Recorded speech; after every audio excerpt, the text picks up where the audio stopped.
one of the things that we do with the AR VR aspect is we actually had a simulation where you were put into the mind space of a young African American boy, and it essentially takes you over that life journey.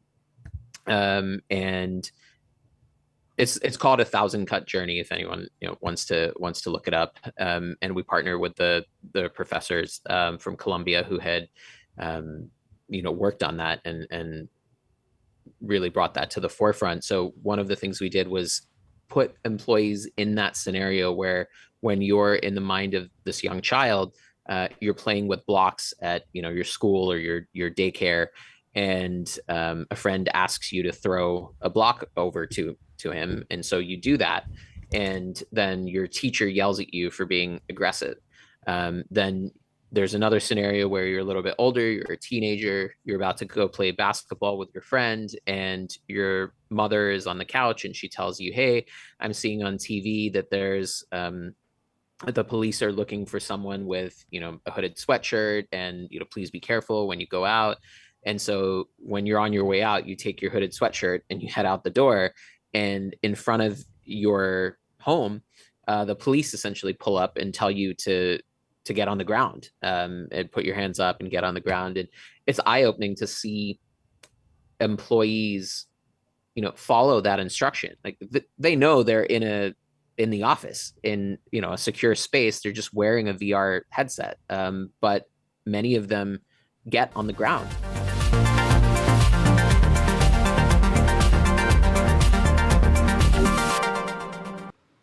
Hi everyone, welcome back to the HR Leaders Podcast. On today's episode, I'm joined by Tanmay Manohar, who's the Vice President of People Analytics and Workforce Planning at Paramount.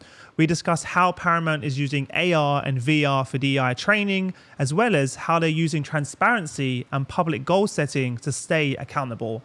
As always, before we jump into the video, make sure you hit that subscribe button, turn on the notification bell, and follow on your favorite podcast platform. With that being said, let's jump in. Tanmay, welcome to the show. How are you? I'm doing well. Thank you so much for having me on, Chris. I was saying to you before we hit record that every time I see you, I feel like I need to get my suit on again, my pocket square, my tie. You're always looking sharp, man. Every day. Thanks. Appreciate it. It's one of my hobbies. So men's style. Actually something I got into after business school. Really? So do you have like an Instagram where you post and stuff like that, or? I do, yeah. Instagram and a website as well. Shout it out now. Tanmay.com. It's very easy to remember. How the hell did you get that? that was tough. Yeah, that was not easy to get. That's get amazing. My first name as a website, but domain name. But I did, and actually, it was after business school. I took a trip to Italy to visit relatives, and then I came to London. And went to Savile Row and started learning about the history of men's clothing, Jermyn Street, all of those, very historical places, and fell into the rabbit hole after that. So that explains a lot. I'm glad that you kept that for the podcast recording, because there is something about I remember when I bought my first custom, bespoke suit, and it just. When I put it on, I just felt like a different person. I don't know, like there's something about it. Also, I suppose as part of it, growing up really poor and not having much, being able to buy my first custom made suit, it was a real moment. Like I remember touching the cloth. I remember even the smell of being in the space, and the way you were treated, even just the way the tailor spoke to me. It was like a whole experience, right? Which is hard to explain.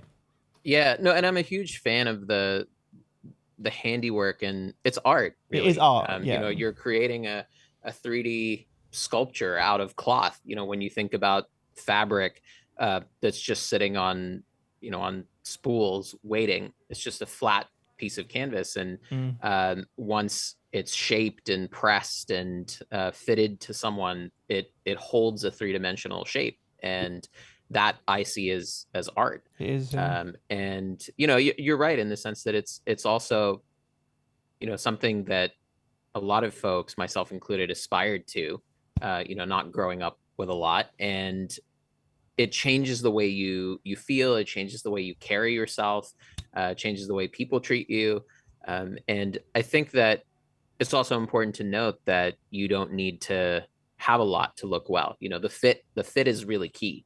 Something that's extremely expensive that doesn't fit you will not look good. Whereas something that you could get from a thrift shop or Or a cheaper something that's suit. Like yeah I've and got suits from, for example, Zara. They're not yeah, super expensive, and I've taken them to my tailor and say, "Can you just exactly, take my waist in here and then just alter it to my spec, and it looks like a whole different suit." completely, Yeah, completely. it It looks changes yeah. it changes everything. It doesn't look like you're wearing your father's old hand-me-down suit that's very ill-fitting. Yeah, Yeah, I mean, it's the most important thing, and I think that's actually made a lot of difference. And one, it's a hobby for me, but also changed the way in which I carry myself, and I find myself engaging with others, the way I it's treat like other a people. And yeah. yeah.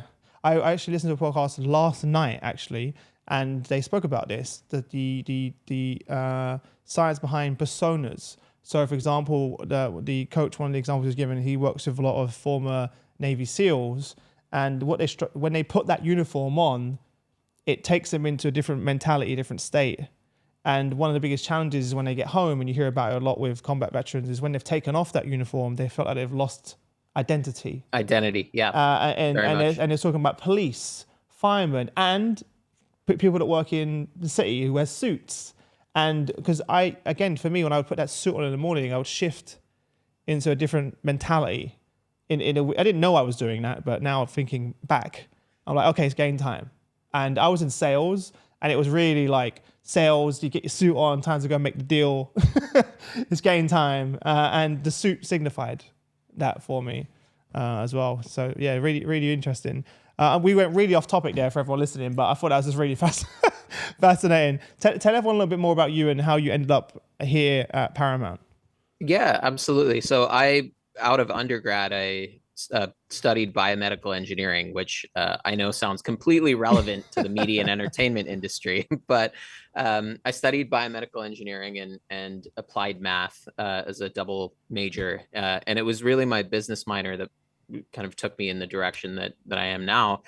I worked at Accenture for 4 years doing management consulting and systems integration consulting, working at a lot of different companies around the US and then internationally as well.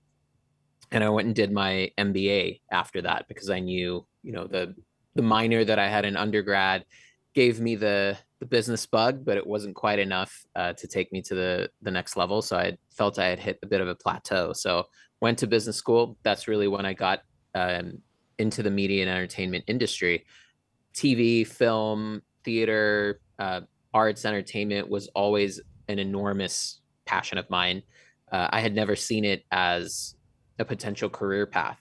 And it was actually then where I met a classmate who she was working at Paramount at the time, and I was in consulting. She wanted to get into consulting. I was interested in media and entertainment. So we sat down. We're like, oh, well, let's chat because basically sounds like we want to trade careers. So we sat down. I started to get involved in media and entertainment recruiting, went on job treks, found Paramount. At the time, it was Viacom, pre Viacom and CBS merger, Yeah. and did an MBA internship there. At the time, I was heavily involved in marketing strategy and marketing analytics. So putting, the background that I had in data, in marketing, in business, in math, to media and entertainment marketing. So I was working on integrated marketing a lot. I was working on social media data strategy, Mm-hmm. and that's essentially what took me into my full-time role at Paramount. I was working in social media data strategy and integrated marketing using applications of data to solve problems of how do we connect better with our audience? How do we think about audience affinity? How do we create integrated marketing campaigns that resonate with our target better? And as I started to do that, I got more and more involved in different culture projects and working, around the company. I was working on a culture club where I met some folks in the HR department, and they came to me and said, "Hey, you know what? Can we use some of your expertise in analytics on a recruiting project. That, one project turned to two, turned to three, and eventually I realized, I what, love there it. doesn't seem to be anyone in it, the HR organization dedicated to doing analytics. So I pitched to my leaders at the time, can you give me a chance to start up a Oh, people analytics function? that didn't exist. So you pitched the No, entire. it So didn't. you brought it from the group, the ground up. Yep, that's right. Wow. So saw white space available where no one was doing that at the company, and they basically said, "Yep, go ahead, give it a whirl." Amazing. So I transferred from our central data strategy group, which now is part of our advanced advertising and sales department, transferred from that into HR and created the people analytics function. Then it was just a team of me, but I was trying But to that's get everything off exciting the though, because you built the ground, and yeah, it was foundation. very exciting. Yeah. It was, I was a little nervous because I hadn't You're like, oh worked in my God, they HR. said There was a yes. lot to learn. Exactly. Now the hard work begins, right? Yeah. Now that I've got them to agree to it. But, it worked out really well. Now I've started to grow my team, but it was definitely a time where it wasn't being done yet in the company, and I was able to have the freedom, which I'm very grateful for, to kind of steer it in the direction that I thought we should go in. Yeah. Amazing, So man. yeah. What would you say is the biggest transfer of knowledge that you took from the marketing space into the work that you do now? Like, what do you think? Because so many similarities, right?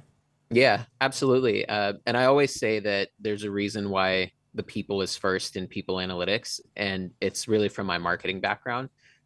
I think now about what I do as I'm still marketing, but my target audience is our employees, our alumni, as well as our candidates and applicants and future applicants, because they're the ones who we're trying to attract to our company. It's almost So like a new persona, basically. Your yeah, persona's changed.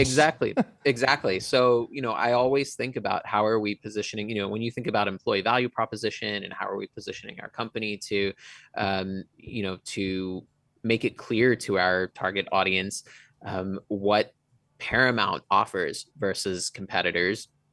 When we think about, not just recruiting, but we think about diversity, equity, and inclusion, when we think about promotion, career pathing, performance management, when we think about engagement. There's so many different areas within all of these verticals in HR where it helps to have a marketing mindset. I mean, marketing is really everything.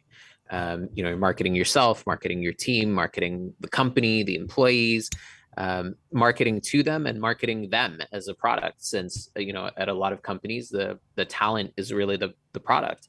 And so that's, I think, the biggest thing that I've taken away from my time in marketing, was to think about what I'm doing still, as a business challenge and as a marketing challenge. It's not just because we're working with talent doesn't mean it's abstracted from the rest of the functions within the Yeah. company. What would you say to those people that are in your role and are considering pitching something like that to the team? Because I've heard this story so many times, whether it's Dawn Klinghoffer over at Microsoft, who I believe came from the finance team, or someone I know has come over from many marketing examples, actually similar to yourself as well. But most of the time, it was them being tapped in. People were tapping up them. It wasn't them going and pitching it in the way you did. What did you do you think made the difference in them saying, yes, go ahead and do it? What advice would you give? Yeah, I think one, having a clear direction on what you want to do, where you want to go. It's sort of the start with the end in mind. So I had, done research around what are other companies doing. There wasn't a ton available, honestly, at the time, but whatever I could find that other companies were doing, beg, borrow, steal, whatever you can to make sure you're getting the almost showing information. benchmarks and case studies from other companies. Yeah, exactly. See what other companies are doing, see whether it makes sense for your company. And I always think of what's the burning platform, right? What is the thing that we really need to solve that will get a kind of a pull strategy from Get the attention of the leaders. trying to pitch to. So, I focused on DEI. I focused on a lot of things that were key to the company. Attrition, really high attrition rates at the time for certain roles. There were some things that I knew a lot of leaders were really struggling with, and if they had money to throw at something, those were the things that they would throw it at. The question gets asked to people, what keeps you up at night? I was trying to think about, what are the things that keep up those leaders at night, and how can I meet those needs? Again, back to marketing, but how can I meet those that need state for those individuals? And so when I laid out my plan with these specific use cases to start with around DEI, around attrition, around other things that I had found were hot button items, that really resonated, because then they say, okay, he's not just trying to create a function and do either a million things at once, and he's not just trying to sort of figure out where he's going while he's on the journey, even though there was a lot of that as well, starting a new function, but at least knowing that, all right, these are the areas I'm going to focus in. Let's pilot. Let's see if this works. And if it does, then we can build on that. And I think that was really the key, because no one else was doing that at the company, but there was a great need for that type of information. Amazing. And that actually came from a marketing idea that was in the previous group that I was in, where as part of the audience affinity tool that I had created, one of the inputs that we were using was essentially a product that showed, based on web searches and content availability, where are the biggest white spaces. So if you looked at, for example, let's take the beauty industry, right? Like, what are the searches that people are looking at most, and then how much content is available on those topics, and then actually looking at, are the things that people searching for most also the ones where there's the most content? And if not, then that's a real area where great space, yeah. You can make content and engage those individuals. And so that's what I had thought of here, where is there no content within the company? Now, of course, there was some work being done around DEI and the retention and things like that, but nowhere near to the point where we're doing now, and nowhere near what the demand was at the time. So I think that really helped me get my point across and help my pitch resonate with those leaders. Yeah. Well, let's jump into that topic then of DE&I. Talk about how, and this is something exciting you said on our last call, how Paramount is using AR and VR technology for DEI training. Yeah. So we actually had, we do a number of different things throughout, the year. Of course, DEI is an ongoing element of our, of our focus at Paramount. We're looking always at thinking about our, our representation, our hiring, promotions, terminations, and, we're very public as well about sharing data on our website, as well as setting goals and sharing information about that. One of the things we do every year is a program called Inclusion Week, and we bring in all sorts of different companies and partners and speakers, as well as internal employees to talk, discuss, share ideas, implement practices. And one of the things that we do with the AR VR aspect is we actually had a simulation where you were put into the mind space of a young African-American boy, and it essentially takes you over that life journey. And it's called 1,000 Cut Journey, if anyone wants to look it up. And we partner with the professors from Columbia who had worked on that and really brought that to the forefront. So one of the things we did was put employees in that scenario where, when you're in the mind of this young child, you're playing with blocks at your school or your daycare, and a friend asks you to throw a block over to him, and so you do that, and then your teacher yells at you for being aggressive. Then there's another scenario where you're a little bit older, you're a teenager, you're about to go play basketball with your friend, and your mother is on the couch and she tells you, hey, I'm seeing on TV that there's the police are looking for someone with a hooded sweatshirt, and please be careful when you go out. And so when you're on your way out, you take your hooded sweatshirt and you head out the door, and in front of your home, the police essentially pull up and tell you to get on the ground, and put your hands up and get on the ground. And it's eye-opening to see employees, follow that instruction. Like they know they're in the office in, a secure space. They're just wearing a VR headset. But many of them get on the ground, and follow those instructions. And then the third scenario, which is extremely relevant in the professional space, you're now an adult and you are applying for a role. You're in the office. You go to hand your resume, and the receptionist doesn't take your resume. They kind of put it in a pile, and they tell you to put it in a pile. And when you go to sit down, the interviewer comes out, picks up a stack of resumes, looks at one, and then turns to the other candidate who happens to be Caucasian and says, "Oh, you must be our graduate from Yale, and you must be our graduate from Columbia." And then that person looks very awkwardly and says, "No, that's not me." And the interviewer turns to you and then says, "Oh, like it's you. Just wait here. We'll get back to you." And then they go off and do their interview. You get a call later that night saying, "Hey, thanks for coming out and interviewing. You just weren't a cultural fit." And that's a conversation, and that's those are words that I'd say most people of color, or not even most people of color, most people who might be in any particular category or group that has been on the receiving end of intolerance or injustice, has heard that statement of "you're not a fit," or "you're not a cultural fit," or "the team fit," or anything fit related. So in that sense, you get put into the mindset of someone else. One, if you've experienced it, you kind of relive it, and it reminds you of what you've had to go through, what the people who come before you have had to go through.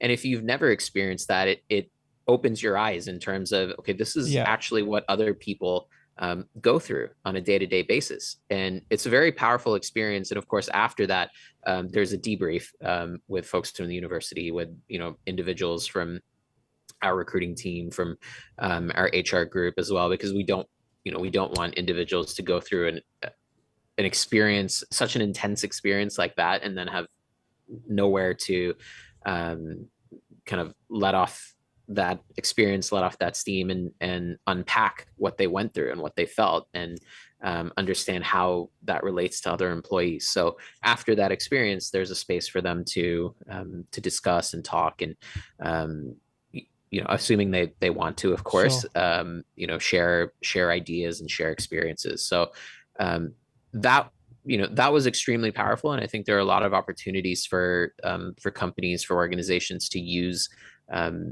tools like that in tackling challenges of DEI. I mean, we're a content company, and I've used that same headset before to look at a simulation of America's Best Dance Crew, and you're sitting as a judge, and you're seeing a performance, and there's a crowd, and I've used it for those types of experiences. And so why not use the tools that we have in other more creative and impactful, resonant use cases? Yeah, interesting. Firstly, it's so eye-opening to be in the shoes. You actually reminded me of a childhood memory of when I was at my so where I grew up in East London, very multicultural. In fact, there was two white kids in my class, and I was one of them. The rest were black or Asian. So it was very normal. And I remember actually, I haven't thought of this memory in 20 plus years. You just reminded me of being at my friend Kyle's house, and he's black, and his mum saying similar story. By the way, this has been on the news. Someone's been shot. Make sure when you go out, you're careful, because the police are looking for these people. And I was so confused. I was like, why is she telling him that? And now I get it. But as a kid, I was like, I didn't understand because my mum didn't tell me that I have to worry or I have to be careful. So we don't realize that most black parents, and even speaking to my wife's parents, they have to have that conversation with their kids and Yeah. say, like, there's a point in time where they have to sit down and be like, this is going to happen to you. You're like, this may happen to you, and they have to go through this conversation, which is crazy. Do you think that they have to sit down and have that conversation with their child? So sorry, you just brought back a memory. Yeah. No, As a kid, where I completely. was so And confused. I was like, that's, what? Well, I don't understand why my mom doesn't ever tell me these things. I'm a yeah. white young male, so I'm not being targeted. Yeah, Yeah, yeah. exactly. And these are exactly the types of, memories and experiences that this experience, wants to bring to the surface. Um, Professor Cogburn, and the folks at Columbia and Stanford who worked on this project, it was really a tag team effort between kind of social psychologists and computer science teams to get this type of VR technology to work with this application. Uh, that's their goal, to try and get these types of experiences to the forefront, and to also, as you mentioned, had let's say you had not been in that scenario where you had a friend who you overheard this conversation with your friend's mom. If you hadn't had that experience and you hadn't seen that happen, how many people either don't believe that it happens and just think of it as, hysteria, or like, oh, well, they're just making it up, or, it doesn't really work that way. Or how many people, sweep it under the rug, that, well, it's not happening to me. So, it's not Mm-hmm. my problem. And I think that this experience and the story you just shared is key in terms of helping us empathize with each other, right? I you know I've not had one or two of those, three experiences. I have had the last one happen, about the cultural fit, but I think that there's always an opportunity for you to understand what other people are going through, and to work through things assuming the best intentions, of other people. And I think, we always try to take that and apply it to how we engage with colleagues. Another thing that we do, as part of that inclusion week, I'm sure a lot of people may have heard of this or done this, but a walk of privilege, Yeah. where it's done a lot of times in schools and other things like that, and we use an application, an app where we actually have, Natalie Egan, who runs the company, come in and share a story, share a very personal story, and then also guide everyone through the process of going through, that walk of privilege. And obviously we don't have people stand up and do it in person, because that would probably create for a very awkward work dynamic afterwards. But that's why we use the app, so that people can actually answer questions with respect to, that walk of privilege, and see the results And on their phone. you also get the data as well, I'm assuming, on your end. Exactly. So we aggregate it and then, share it out at the end of inclusion week to the whole company, and say, here, for all the people who participated, here's what our company looks like in terms of, Interesting. this distribution. And it's a really eye-opening experience too, because as you go through the process, there are scenarios where outwardly someone may look very privileged or come across as very privileged, but who actually is not, because those questions go all the way back to childhood. So it's not just dependent on what they're like now, but there was a question in there of, did you have more than 20 books in your house when you were a kid, or so, things like that. So they go all the way back to when you were a child, and then to where you are now. And then even at the end, one of the questions is, can you read what is written here? And then there's a yes, no. So at minimum, you have the privilege of being able to, one, have this mobile device, and two, engage with it both haptically as well as, with your sight and your senses. And that's a sense of privilege that not everyone has. And so it really serves to ground you in terms of how we think about privilege. I think the word gets thrown around a lot, and sometimes Yeah. it loses its meaning. And I think also it can get used to make other people feel badly about themselves, and that's not really the point. The point is really tying it back to empathy and just understanding that not everyone comes from the same background as you do. Um, I and remember seeing the video, you remember the viral video, the Walk of Privilege viral video when that person asked a question, then people would step forward. Do you remember that? I haven't seen that. Have Actually, you need not to seen it? I'll look send that it to one you. up. Yeah. So that's what it was, the same thing. They were asking the questions, similar questions, and you saw obviously the people step forward who had those things, and at the back you saw the underrepresented, whether it's ethnicity or gender. You saw it, and it was like really, it got millions and millions of views. It went viral. Yeah. I remember It seeing. wasn't one of the like Wired videos, was it? I can't remember. I just remember seeing it when I was younger, and it really took me back because you can see it, right? So it's one thing hearing Yeah. about it, but when the person was asking a question, people were stepping forward, there was such a separation, and you could visually see it. And I remember that. I wish I could find it. We'll have to find it, Bruno, and enter it here in the video. Yeah. Somewhere. I would encourage everyone to go, to go through that. And Yeah. yeah, I agree. Like it's so much more powerful when it's right in front of you. Again, like the And VR, right? Again, it's Yep. one thing saying it, but when you're put in the shoes of that individual, again, I get exposed to it a lot because I grew up in a multicultural environment. You're talking about aggressions, and my wife's black, and I can tell you the amount of times she's come home from the office saying, "Oh, I gave my opinion in a meeting and disagreed with someone." And they said, "Why are you being aggressive?" yeah. Whereas the white woman said something and no one said anything. They said, "Oh, good feedback." And I'm like, it's just correct. But I get exposed to that because I live in East London, it's super multicultural. But for others who don't, they might just not understand. They won't even see it. They have no idea that person even felt that way, that my wife even felt that way in that meeting. A few practical questions for people listening before I let you go. How long does that take, that VR thing? Because I know people thinking, they want to grab hold of this. How long does that experience take? Oh, it's not long. I want to say it's maybe like 5 minutes each scenario. Okay. So I mean, probably not more than 20 minutes or so total.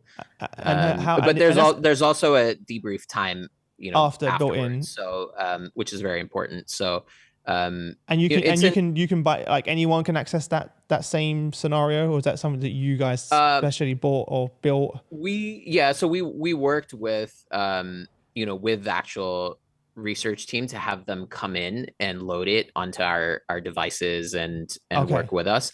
But if you look up Thousand Cut Journey, you'll find it. Yeah. Okay, cool. Because I know there's people listening right now that, like, I want to get a hold of that. And then how did you then decide who to include in the program?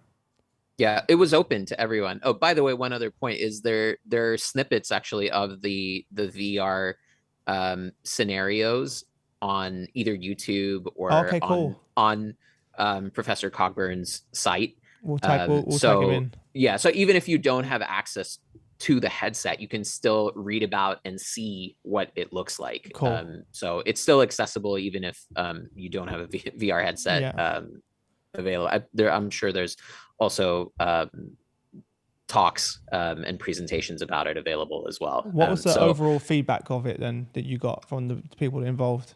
Yeah, extremely positive, and it was open to everyone. Now, granted, it was also limited in a sense to our offices where of course there was an actual VR headset available. So, of course, our New York headquarters was really the key location. But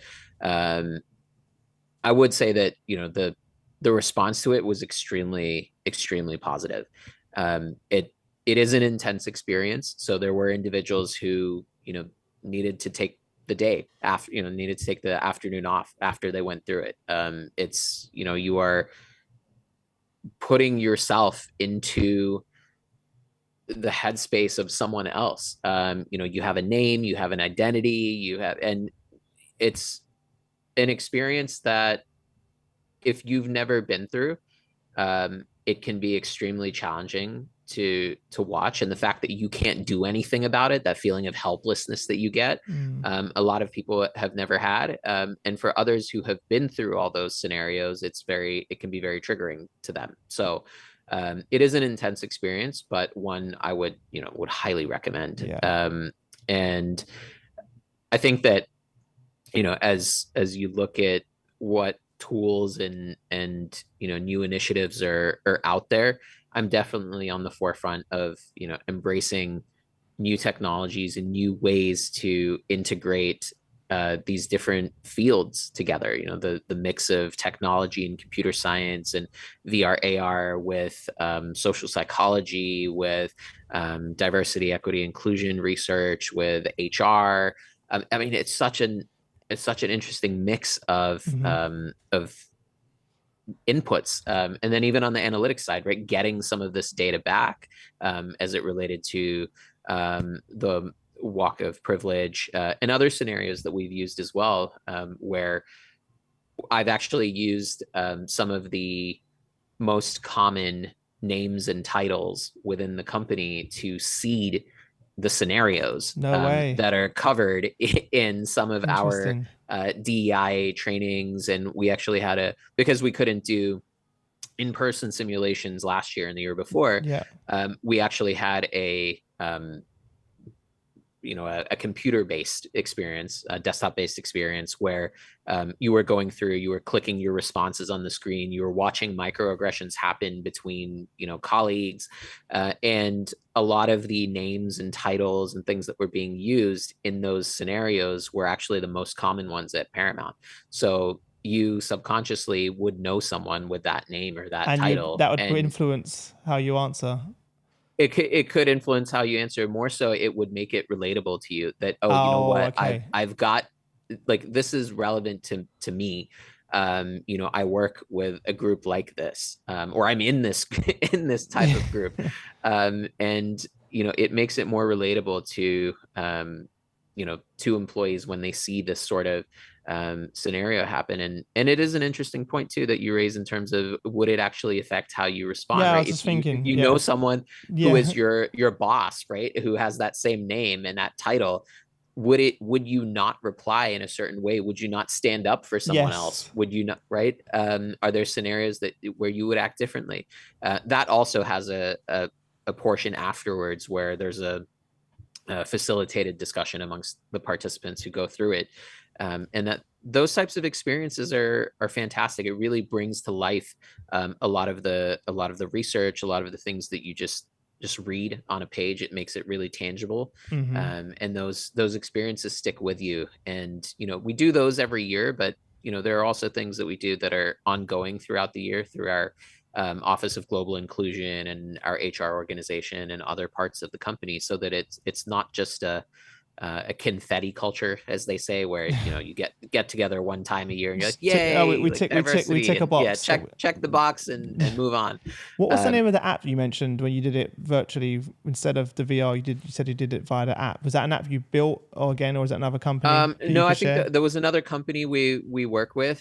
I'll have to look up the name of No the worries. We company. It's can escaping me right now, but I'll send it, I'll send it, send and it to then you for anyone afterwards listening, for sure. it'll be in the description in the show notes. Yeah, yeah. After, I'll because I'm sure yeah, I'll people. send you all three of those. The 1,000 cut journey link. I'll send you the link to the virtual walk of privilege, as well Hmm. as to this Yeah, amazing, man. this tool that we used for a non virtual Yeah. reality simulation, but a desktop based. Last question. What? Because I've seen this part, probably one of the most important parts is I've seen companies fail in terms of how to actually promote these initiatives. What have you found as the best way to promote these initiatives that you've just spoken about? What advice would you give to people listening how to go about it? Because you're an marketing man, so I know you've got some Yeah, tools and tips and tricks up your sleeves. yeah. I think for us as a company, one of the biggest things is that our goal when we create content is to strive to reflect the audience that we're serving, right? The stories that we're telling when we create content. The employees, not only who work in corporate, but all of the individuals in front of the camera, behind the camera, writers' rooms, directors, producers, grips, hair, makeup, everyone who's involved in the task of creating content. We want everyone in that entire chain to reflect the audiences that we're serving, right? We have extremely strong brands in Nickelodeon, BET, Comedy Central, MTV, CBS that span span the world. and all of its demographics. And we want to make sure that when we're thinking about how we design our company, that we're in a position to best tell those stories, to bring people together, to challenge people, to inspire people.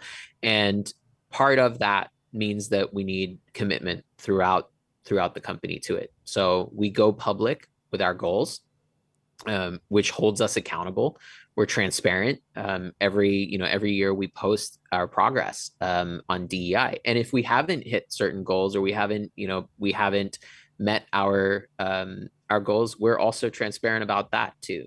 That here's where we might have fell short, and here's where we need to work harder. And I think that that goes a long way in terms of showing employees, and of course in the marketplace, but especially employees, that the company does care. A lot of times people will say, they'll talk about the proverbial they, like they're not doing enough for for DEI at this company. I'm like, well, who is the they? You are the they as the employees in the company. You are all responsible for DEI. Yes, it's the tone is set at the top with our senior leadership, who are extremely engaged and committed to DEI, and they do these initiatives themselves as well. They will go through the process. They will facilitate a lot of the discussions. Our global leaders as well will talk about initiatives that are also important to local markets, like the UK, where actually we have to submit documentation to Ofcom, Ofcom as well, around DEI. And in fact, it goes into even more detail than we can or are allowed to collect in the US. It's different, right? So we talk about things that are also relevant to local local markets and local regions, so that it really feels like yes, we as a whole company are behind our DEI efforts all the way from the top to the bottom, but that also every employee feels empowered to take a stand. It's the little things that add up. You mentioned the experience that your wife had, where she was called aggressive.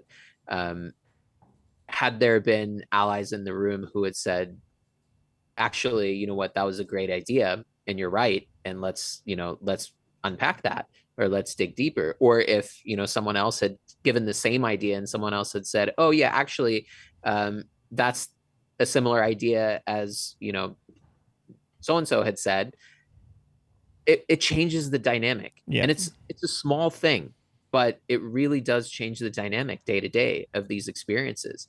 And so we want to make sure that our employees feel empowered to do so. So I think really, you asked about what are the key elements. We think about, how do we tie DEI to what we're doing as a business? At the end of the day, when we can tell stories that matter, that resonate, it's good for our company, it's good for business, it's good for employees, it's good for our audience, it's good for our vendors, it's good for everyone. It's good for everyone. No one, you're living it and breathing it. Benefited. Exactly. Yeah. And that's key. The transparency and the accountability is key. Coming from data, what gets measured gets done. And the other part is making sure that employees feel like this is within their power, right? You don't have to fix everything at once, but if you can fix one thing a day, or make one small one small change in your behavior, speak up for someone, be an ally to someone, listen to someone, whatever it might be, just empathize with someone. All of those small things together, it adds up.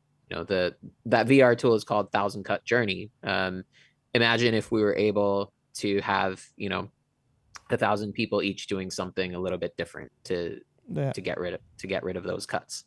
I love it. And to the point of my question as well, that's why people, when you talk about these initiatives, they want to get involved. They feel like they're making a difference. They know that you're going to actually action it. You've publicly stated. So they know you're not just, again, trying to tick a box. It's truly part of the values, the why, and they can see themselves in that as well. Well, listen, man, I feel like we need part 2 of this. Time just flew by so fast. Before I let you go, where can people connect with you if they want to reach out to you? I suppose your website? Yeah, website. I mean, I think on the Is this your first name? for style, yeah, the website. But for LinkedIn, maybe? I think for LinkedIn, Yeah. LinkedIn is best if you want to connect on anything. Love it. Analytics, media and entertainment, DEI, anything of that Fantastic. sort. LinkedIn's the best, and I don't think there'll be too many other Tanmay Manohars, if any. So you should be able to find me pretty easily. Yeah, as always, everyone, the links are below. So if you're wherever you're listening or watching right now, all of the links and everything that Tanmay's spoken about throughout the episode is below. If you enjoyed the episode, please like, comment, share, subscribe, connect with Tanmay on LinkedIn, definitely. But apart from that, thanks so much, and look forward to doing this again soon. Absolutely. Thanks so much for having me, Chris.